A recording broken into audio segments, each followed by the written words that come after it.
بسم اللہ الرحمن الرحیم۔ السلام علیکم۔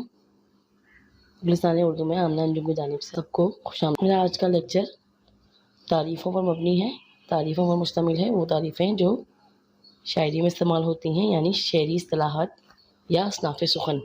تعریفیں، شعری اصطلاحات یا اصناف سخن، وہ تعریفیں جو شاعری میں استعمال ہوتی ہیں۔ مصرع، شعر کی ایک سطر یا لائن مصرع کہلاتی ہے۔ ایک شعر میں دو مصرعے ہوتے ہیں۔ مصرعے کے لغوی معنی کیواڑ کے ہیں، یعنی دروازے کا ایک پٹ یا ایک حصہ۔ دونوں پٹ مل کر دروازہ بنتا ہے، دو مصرعے مل کر ایک شعر بناتے ہیں۔ زندگی ہے یا کوئی طوفان ہے، ہم تو اس جینے کے ہاتھوں مر۔ شعر لفظ شعور سے لیا گیا ہے۔ دراصل شعر وہ موضوع بات یا کلام ہے جو شاعر قصداً یا ارادے سے کہتا ہے، خیالات و جذبات کا اظہار کرتا ہے۔ دونوں مصرعے مل کر شعر بنتا ہے اور ایک مکمل مفہوم واضح کرتا ہے۔ پہلے مصرعے کو مصرع اولیٰ اور دوسرے مصرعے کو مصرع ثانی کہا جاتا ہے، یعنی دو مصرعے مل کر ایک شعر بناتے ہیں اور دونوں ایک مکمل بات اور اس کا مفہوم جو ہے وہ واضح کرتے ہیں۔ پہلے مصرعے کو مصرع اولیٰ اور دوسرے مصرعے کو مصرع ثانی کہا جاتا ہے۔ مثال کے طور پر، خدایا نہیں کوئی تیرے سوا، اگر تو نہ ہوتا تو ہوتا ہی۔ مثلث ایسی نظم کو کہتے ہیں جس کا ہر بند تین مصروں پر مشتمل ہوتا ہے۔ اس نظم کو ثلاثی بھی کہا جاتا ہے، یعنی ایسی نظم جس کا ہر بند تین مصروں پر مشتمل ہوتا ہے، اس نظم کو ثلاثی بھی کہا جاتا ہے۔ مثلاً، جھیل گئے دکھ جھیلنے والے اب ہے کام ہمارا، ایک رہیں گے ایک رہے گا ایک ہے نام ہمارا، پاکستان پاکستان جیوے پاکستان۔ یعنی یہ بند جو ہے وہ تین مصروں پر مشتمل ہے، تو یہ بند مثلث نظم کا بند ہے۔ مربع ایسی نظم کو کہتے ہیں جس کا ہر بند چار مصروں پر مشتمل ہوتا ہے۔ مثال کے طور پر، وہ لو وہ آفتاب کی حدت وہ تاب و تب، کالا تھا رنگ دھوپ سے دن کا مثال شب، خود نہر الکما کے بھی سوکھے ہوئے تھے لب، خیمے جو تھے حبابوں کے تپتے تھے سب کے سب۔ یہ چار مصروں پر مشتمل بند ہے اور یہ مربع کی ایک بہترین مثال ہے۔ مخمس اس نظم کو کہتے ہیں جس کا ہر بند پانچ مصروں پر مشتمل ہوتا ہے۔ پہلے بند کے سارے مصرعے یعنی پانچوں مصرعے ہم قافیہ اور ہم ردیف ہوتے ہیں، جبکہ پہلے بند کے بعد ہر بند کے چار مصرعے الگ الگ قافیہ اور ردیف کے حامل ہوتے ہیں، لیکن پانچواں مصرع پہلے بند کا ہم قافیہ اور ہم ردیف ہوتا ہے۔ یعنی مخمس کے بند میں پانچ مصرعے ہوتے ہیں اور پہلے بند کے پانچوں مصرعے ہم قافیہ اور ہم ردیف ہوتے ہیں، لیکن اس کے بعد ہر بند کے چار مصرعے جو ہوتے ہیں ان کے الگ الگ قافیہ اور ردیف ہوتے ہیں، لیکن پانچواں مصرع جو ہے وہ پہلے بند کا ہم قافیہ اور ہم ردیف ہوتا ہے۔ مثال کے طور پر، خورشید گرم ہو کر نکلا ہے اپنے گھر سے، لیتا ہے مول بادل کر کر تلاش زر سے، آئی ہوا بھی لے کر بادل کو ہر نگر سے، آدھے اساڑ اب تو دشمن کے گھر سے برسے، آ یار چل کے دیکھے برسات کا تماشا۔ یہ بند پانچ مصروں پر مشتمل ہے، یعنی مخمس ہے۔ مسدس اس طویل نظم کو کہتے ہیں جس کا ہر بند چھ مصروں پر مشتمل ہوتا ہے۔ شروع کے چار مصرعے ہم قافیہ اور ہم ردیف ہوتے ہیں، جبکہ آخر کے دو مصروں کا قافیہ اور ردیف الگ ہوتا ہے۔ یعنی مسدس کے چھ مصرعے جو ہوتے ہیں ان کے چار مصرعے ہم قافیہ ہم ردیف ہوتے ہیں، جبکہ آخر کے دو مصروں کا قافیہ اور ردیف الگ الگ ہوتا ہے۔ مثال کے طور پر، یہ کہہ کر کیا علم پر ان کو شیدا، کہیں دور رحمت سے سب اہل دنیا، مگر دھیان ہے جن کو ہر دم خدا کا، ہے تعلیم کا یا سدا جن میں چرچا، انہی کے لیے یہاں ہے نعمت خدا کی، انہی پر ہے وہاں جا کے رحمت خدا کی۔ حمد اس نظم کو کہتے ہیں جس میں اللہ تعالیٰ کی وحدانیت و یکتائی بیان کی جائے، یعنی اللہ تعالیٰ کے واحد اور یکتا ہونے کی صفت کو بیان کیا جائے، اس کی تعریف و توصیف بیان کی جائے، اس کی حمد و ثنا کی جائے اور اس کی بیش بہا نعمتوں کا ذکر کیا جائے۔ یعنی اللہ تعالیٰ نے جو ہمیں بیش بہا بے شمار نعمتیں دی ہیں ان کا ذکر کیا جائے اور ان کا شکر ادا کیا جائے، تو ایسی نظم حمد کہلاتی ہے جس میں اللہ تعالیٰ کی حمد و ثنا بیان کی جائے۔ مثال کے طور پر، الہی تو فیاض ہے اور کریم، الہی تو غفار ہے اور رحیم،